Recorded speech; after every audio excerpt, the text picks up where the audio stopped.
백성이 사무엘에게 이르되 사울이 어찌 우리를 다스리겠느냐 한 자가 누구니까 그들을 끌어내소서 우리가 죽이겠나이다. 사울이 이르되 이날에는 사람을 죽이지 못하리니 여호와께서 오늘 이스라엘 중에 구원을 베푸셨음이니라. 사무엘이 백성에게 이르되 오라 우리가 길갈로 가서 나라를 새롭게 하자. 모든 백성이 길갈로 가서 거기서 여호와 앞에서 사울을 왕으로 삼고 길갈에서 여호와 앞에 화목 제물을 드리고 사울과 이스라엘 모든 사람이 거기서 크게 기뻐하니라.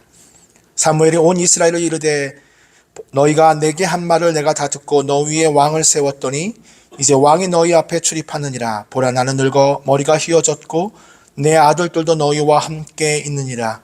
내가 어려서부터 오늘까지 너희 앞에 출입하였거니와 내가 여기 있나니 여호와 앞과 그의 기름 부음을 받은 자 앞에서 내게 대하여 증언하라. 내가 누구의 소를 빼앗았느냐 누구의 나귀를 빼앗았느냐 누구를 속였느냐 누구를 압제하였느냐 내 눈을 흐리게 하는 뇌물을 누구의 손에서 받았느냐 그리하였으면 내가 그것을 너희에게 갚으리라 하니 그들이 이르되 당신이 우리를 속이지 아니하였고 압제하지 아니하였고 누구의 손에서든지 아무것도 빼앗은 것이 없나이다 하니라. 사무엘이 백성에게 이르되 너희가 내 손에서 아무것도 찾아낸 것이 없음을 여호와께서 너희에게 대하여 증언하시며 그의 기름 부음을 받은 자도 오늘 증언하느니라 하니 그들이 이르되 그가 증언하나이다 하니라. 아멘. 오늘 본문은 사울에 대한 가장 오래되고도 긍정적인 묘사들 중에 한 본문입니다. 제가 몇 주 전에 우리의 상상력을 동원해서 아마 사울이 지금 천국에서 이 땅을 내려보면서 가장 좋아하는 본문이 무엇일까라고 했을 때 아마 오늘 본문일 것입니다. 오늘 본문에서는 사울은 참 진정한 왕다운 모습을 보여줍니다. 그는 구원자 사사의 한 사람인 것처럼 행동했고 길르앗 야베스를 구원하기 위해 온 이스라엘을 하나로 집결하였고 성령의 은사를 받아 위기의 순간에 하나님의 지혜를 가지고 하나님과 함께 하심으로 암몬 자손을 물리친 그 사건 이후의 본문이 바로 오늘 본문입니다. 위대한 승리를 가진 그 사울 앞에 한 부류가 이렇게 얘기합니다. 왕이시여, 왕도 아시다시피 왕이 기름 부음 받을 때, 왕으로 세움 받을 때 어떻게 사울이 우리를 구원할 수 있겠느냐? 그러면서 예물도 드리지 않은 사람들이 있지 않았습니까? 오늘 저에게 명하신다면 내가 그들을 다 끌어내서 우리가 다 그들을 죽이겠나이다.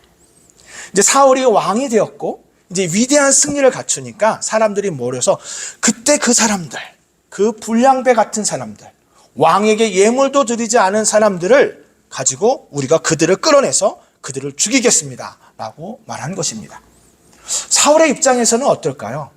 마음이 시원하겠죠. 자기가 왕이 되었을 때 예물도 드리지 않고 그리고 자기한테 경배하지도 않고 그냥 가면서 사울이 어떻게 우리를 구원해? 라고 말했던 사람들을 대신해서 뭐 해주겠다고요?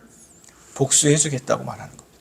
그래서 성경에서 사울은 오늘 뭐라고 말하냐면 이날에는 사람을 죽이지 못하리니 여호와께서 오늘 이스라엘 중에 구원을 베푸셨습니다 라고 말하면서 그들을 용서합니다.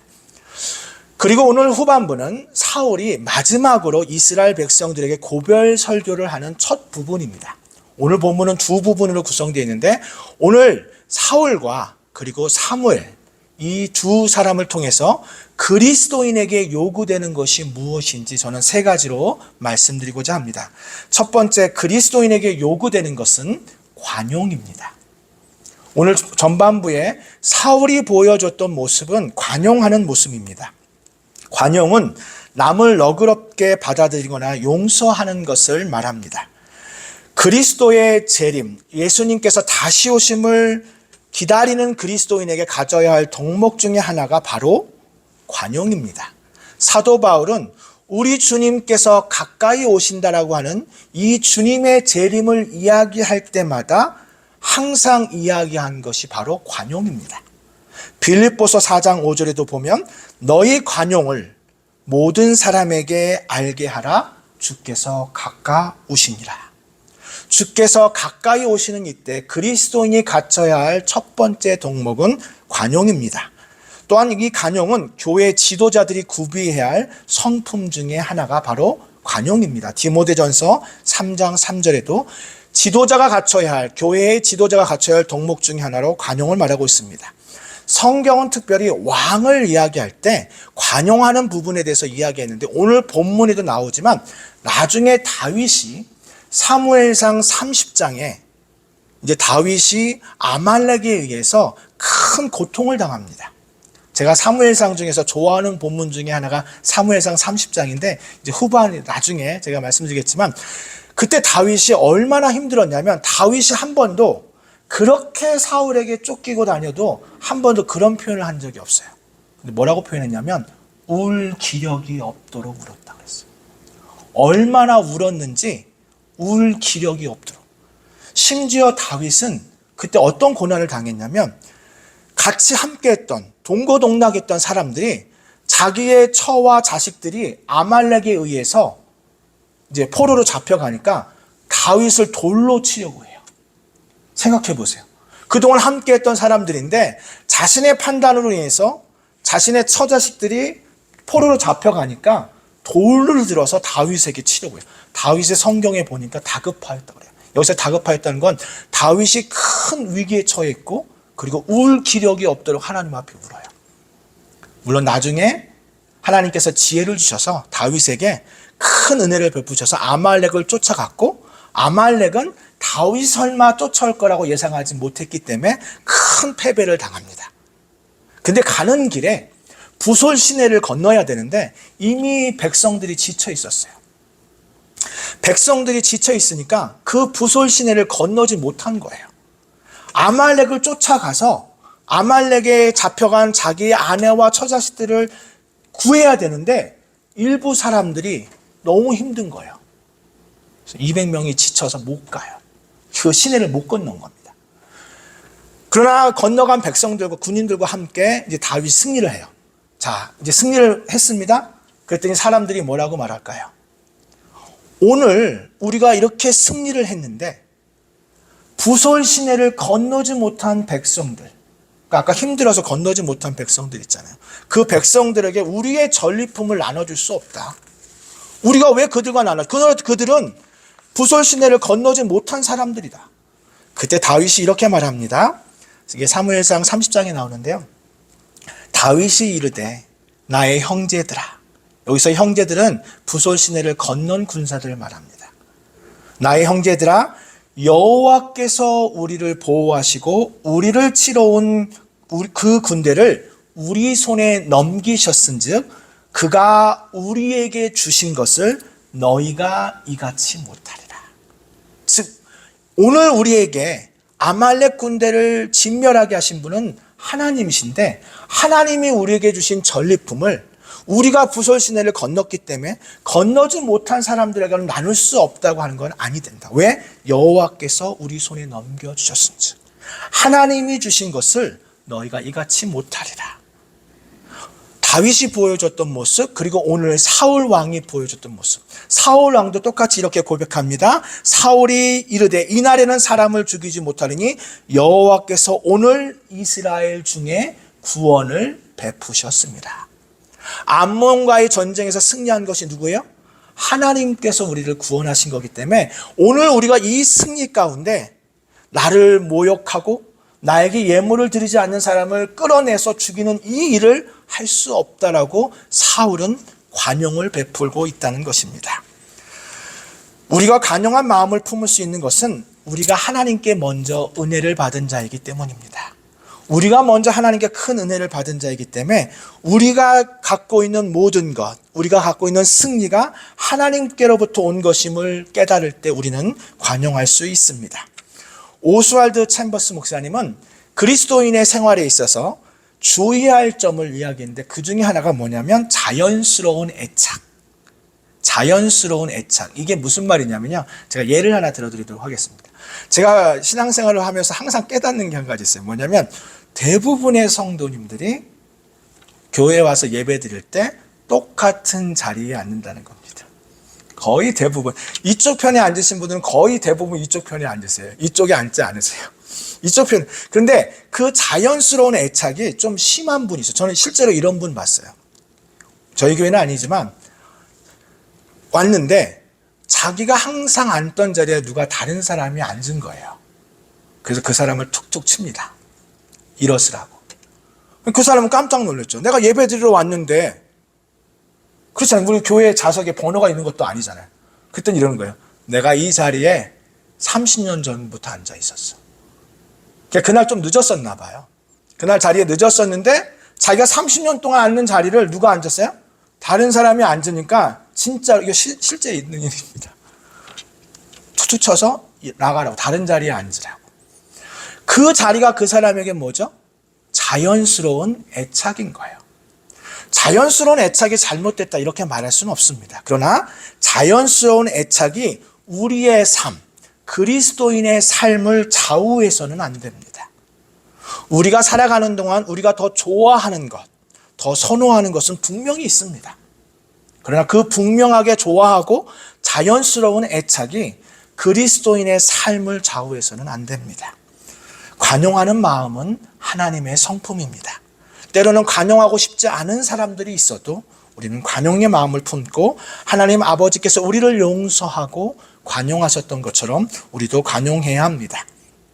두 번째 그리스도인에게 요구되는 것은 한결같은 순종입니다. 사무엘, 오늘 본문의 후반부는 사무엘이 이제 고별 설교를 합니다.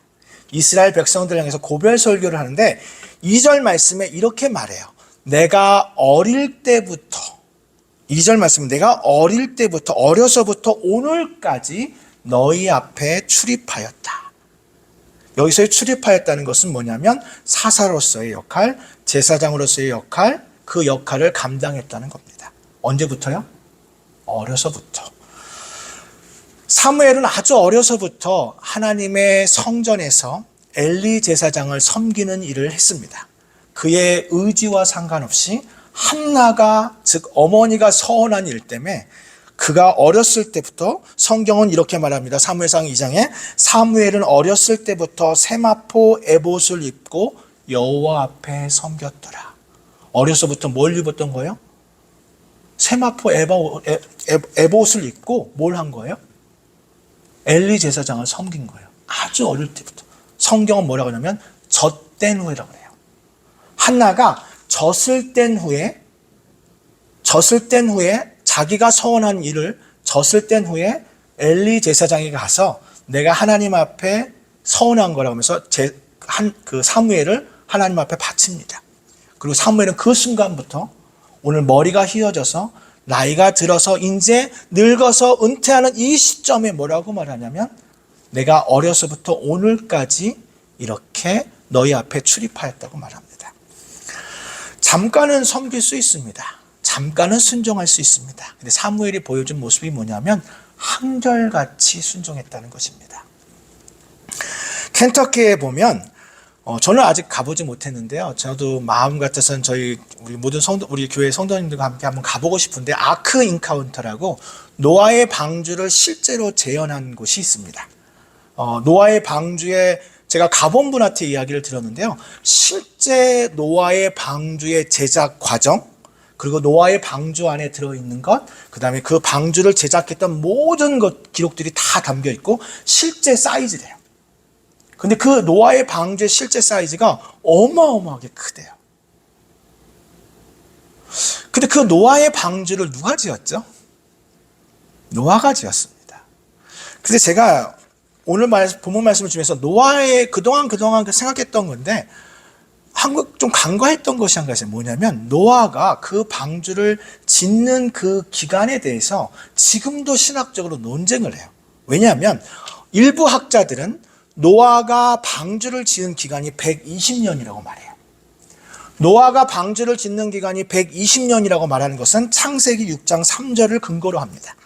창세기 6장 3절을 근거하면 여호와께서 이르시되 나의 영이 영원히 사람과 함께하지 아니하리니 이는 그들이 육신이 됨이라. 그러나 그들의 날이 120년이 되리라. 라고 하면서 120년이라는 그 숫자 때문에 노아가 방주를 짓는 기간이 120년이라고 말하고요. 일부 학자들은 노아가 500세에 셈과 함과 야벳을 낳습니다.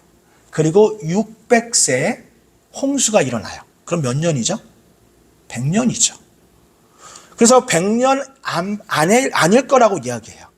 그러니까 100년이 안 될 거라고 보는 거죠. 왜냐하면 셈과 함과 야벳을 낳은 게 노아가 500세고 600세가 됐을 때 홍수가 났으니까 그 안에 방주를 졌을 거라고 이야기하니까 120년이 안 될 거라고 말하는 거죠. 근데 제가 한번 말씀드려볼게요. 여러분 100년이 안 되면 짧은 기간인가요? 제가 90년이라고 하겠습니다. 여러분 90년 동안 방주를 지은 거예요. 90년이라는 시간 동안 방주를 지은 거예요. 그런데 제가 말씀을 준비하면서 더 놀랐던 건 뭐냐면 바로 노아가 방주를 지었을 때 노아가 방주를 짓는 그 시간 전에는 홍수라고 하는 개념이 한 번도 없었다는 겁니다. 즉 비가 내리지 않았다는 거죠. 즉 노아에게 너가 지금 홍수가 내릴 건데 이 홍수가 내릴 때 홍수가 내리기 때문에 너가 큰 방주를 지어야 돼 라고 했는데 홍수가 뭔지를 노아는 몰랐다는 거예요. 근데 노아는 어떻게 했죠? 90년이든 100년이든 120년이든 순종했다는 거죠. 노아가 방주를 지은 것이 그 한 일평생 동안, 우리로 치면 일평생이죠. 그 기간 동안 순종했을 때 노아가 쉽지 않았다는 것은 세 가지가 있습니다. 첫 번째는 제가 말씀드린 것처럼 홍수라는 개념이 노아에게 없었어요. 그 당시에는. 두 번째는 사람들의 멸시를 받았어요. 몇 년 동안요? 90년이든 100년이든. 사람들이 야, 너 지금 뭐 하고 있어? 방주 짓고 있어. 그거 왜 짓는데? 홍수가 곧 난대. 홍수가 뭔데? 사람들은 놀고 먹고 신나게 자기 생활을 영위하고 있는데 노아는 계속 뭐 하고 있어요? 몇십 년 동안? 방주 짓고 있어요. 그런데 그 방주를 짓는 노아, 일평생을 순종하는 노아가 사람들의 눈에는 바보같이 보이는 거예요. 멍청해 보이는 거예요. 그 사람들의 멸시 속에 노아는 순종하고 있어요.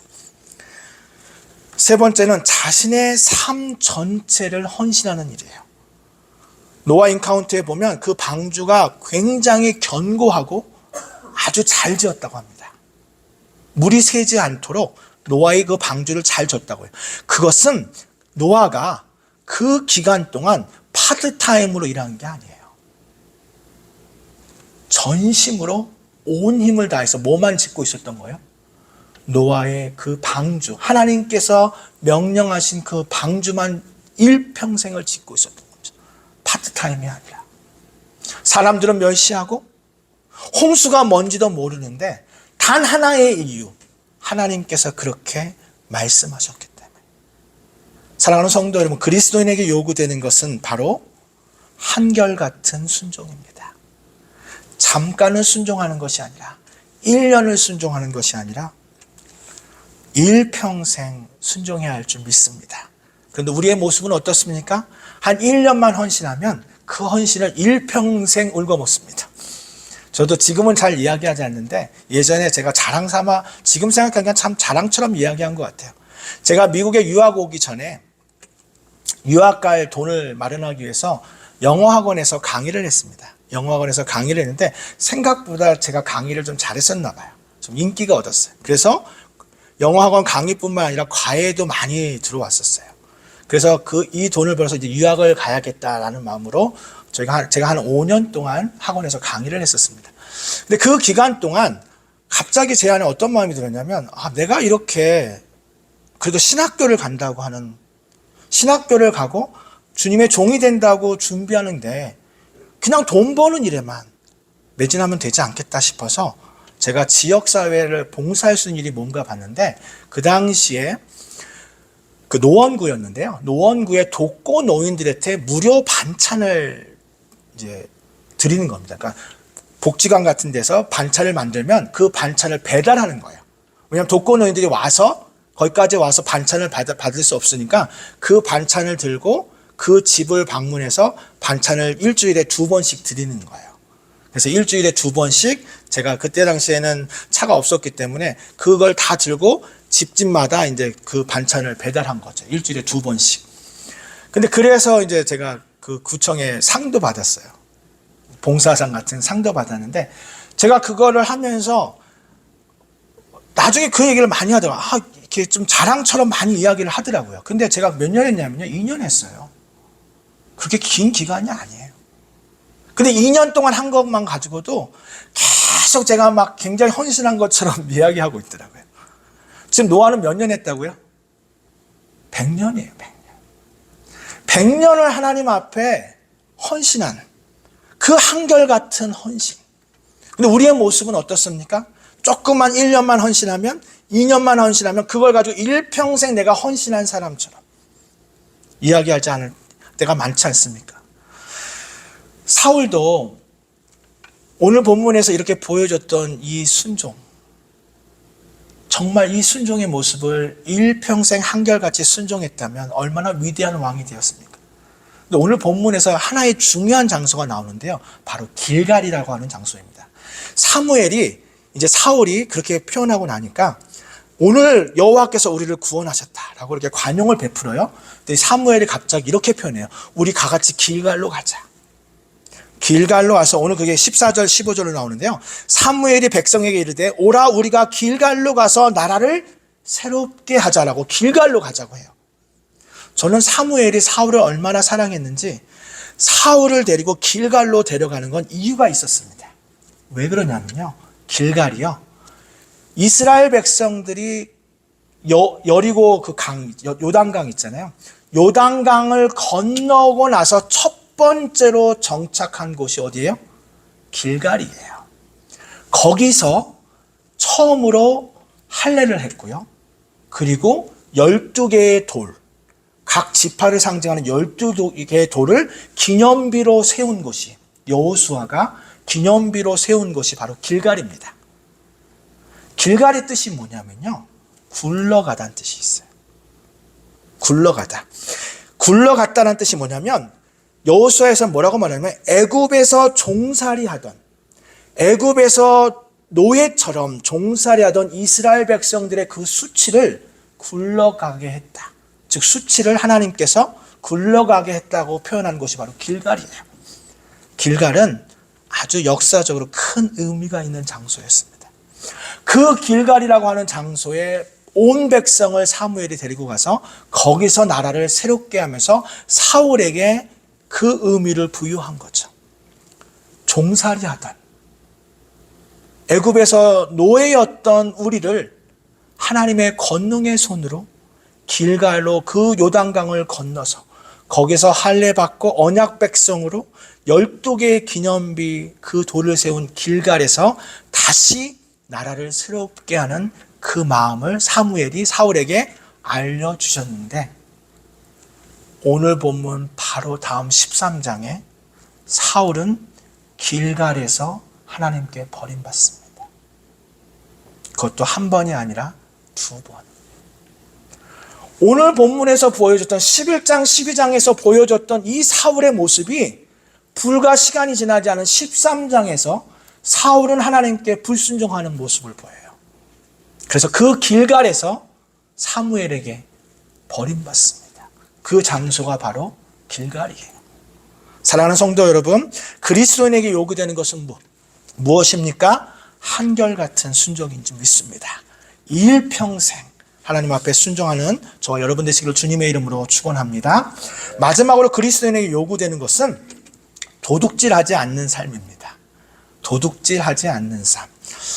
출애굽기 20장 15절에도 보면 하나님께서 제8계명에 너희가 도둑질하지 말라라고 말씀하셨어요. 도둑질하지 말라. 오늘 본문에 3절에도 보면 사무엘이 이렇게 말해요. 내가 너희들에게 나귀를 빼앗은 적이 있느냐? 내가 너희에게 소를 빼앗은 적이 있느냐라고 말해요. 그러면서 내가 너희에게 일평생 어려서부터 지금까지 너희의 나귀를 빼앗거나 소를 빼앗은 적이 없다라고 말해요. 한마디로 도둑질한 적이 없다라고 말하는 겁니다. 근데 교회 안에서 사실 오늘도 도둑질하지 말라 이걸 가지고 어떤 말씀을 여러분 좀 이런 생각 들지 않으세요? 우리가 사실 도둑질 한다는 것은 뭐죠? 꼭 그리스도인이 아니더라도 이 사회 가운데서도 이건 중범죄에 해당됩니다. 그런데 사무엘이 오늘 이스라엘 백성들 향해서 도둑질하지 않았다는 것을 강조하는 이유는 무엇이냐면 바로 사무엘이 보여주는 중요한 의미가 있는데 그것은 뭐냐면 사무엘에서 우리가 엘리의 아들들을 보면서 알 수 있는 거 있죠. 하나님께 드린 제물을 어떻게 하죠? 하나님 앞에 드릴 예물을 먼저 자기가 어떻게 해요? 먼저 가서 좋은 것을 먼저 취하는 모습. 그리고 사무엘의 아들들은 뇌물을 받고 판결을 굳게 하는 그것이 바로 도둑질하는 것입니다. 목회자들에게 특별히 교회 지도자들에게 주는 권면인 것입니다. 우리가 살아가면서 얼마든지 우리는 도둑질, 겉으로 보기에는 이 세상에서 말하는 도둑질은 아니지만 얼마든지 도둑질할 수 있다는 것입니다. 제가 부모님께 받은 교훈 가운데, 영적인 교훈 가운데 특별히 목회자로서 받은 중요한 교훈이 제가 일평생 동안 부여잡고 제 마음을 잡고 있는 교훈이 하나 있습니다. 그것은 뭐냐면 저희 아버지가, 저희 어머니가 저한테 이렇게 말씀하셨어요. 성도들이 낸 헌금은 피와 땀으로 낸 헌금이니 절대 가볍게 여기지 말라. 성도가 낸 헌금은 그 성도님의 피와 땀으로 낸 헌금이니 결코 가볍게 여기지 마라. 그게 저희 부모님이 저에게 주신 영적인 교훈이었습니다. 성도님 직장생활 하다 보면 얼마나 부당한 대우를 받을 때가 많습니까? 직장생활 하다 보면 모멸감을 느낄 때도 많습니다. 내가 이 직장을 계속 다녀야 되나 마음이 아플 때도 많습니다.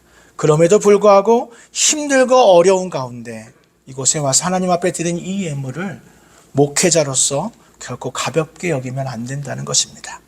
그러나 엘리의 두 아들들이 보여준 모습은 무엇입니까? 그들이 드린 그 희생제물, 오늘날로 치면 그들이 드린 헌금을 자신의 것으로 착용하고 그리고 그것을 가볍게 여기는 그 모습, 그것에 대해서 분명히 이야기하고 있다는 것입니다. 존 파이퍼 목사님이 에베소서 4장 28절을 주석할 때 이렇게 주석했어요. 에베소서 4장 28절은 이겁니다.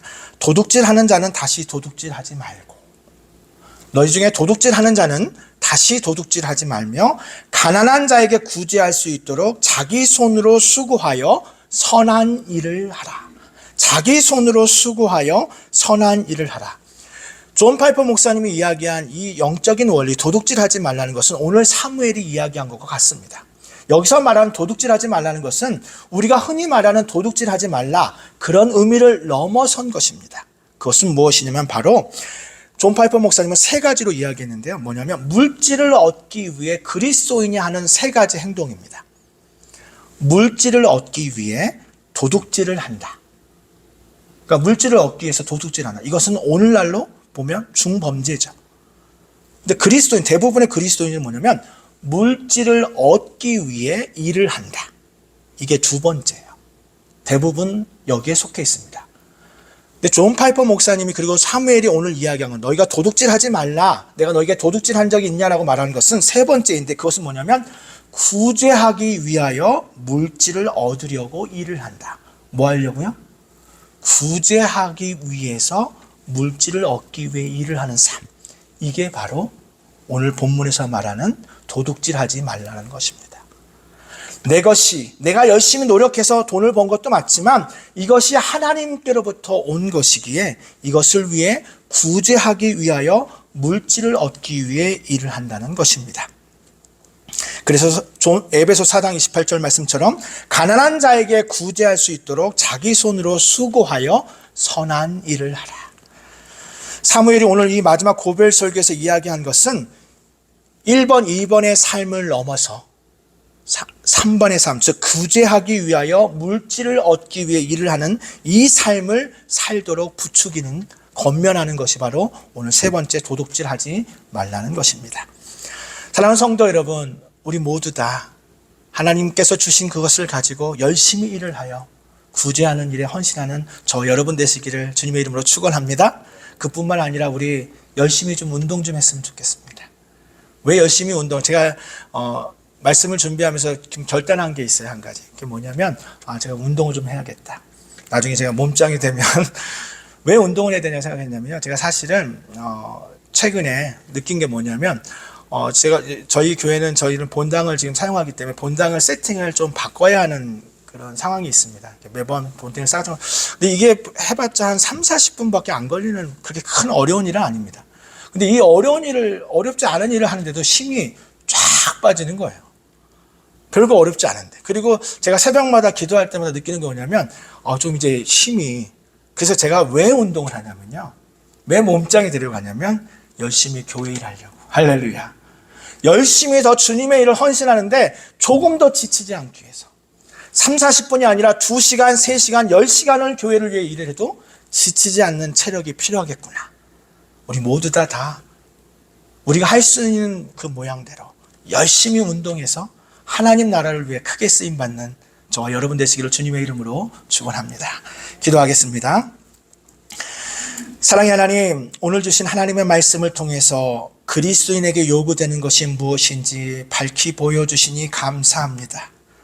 하나님, 우리는 사울의 모습인지 사무엘의 모습인지 돌아보기 원합니다. 잠깐은 순종할 수 있고 잠깐은 관용할 수 있지만 시간이 지나면서 관용하지 못하고 순종하지 못하는 그런 사울의 모습이 우리 안에 있지 않는지, 하나님의 사무엘이 고백한 것처럼 어려서부터 일평생 한결같은 순종으로 주님께 영광 올려드리는 우리 모두가 되게 하여 주시옵소서. 감사드리며 우리 주 예수님의 이름으로 기도합니다. 아멘.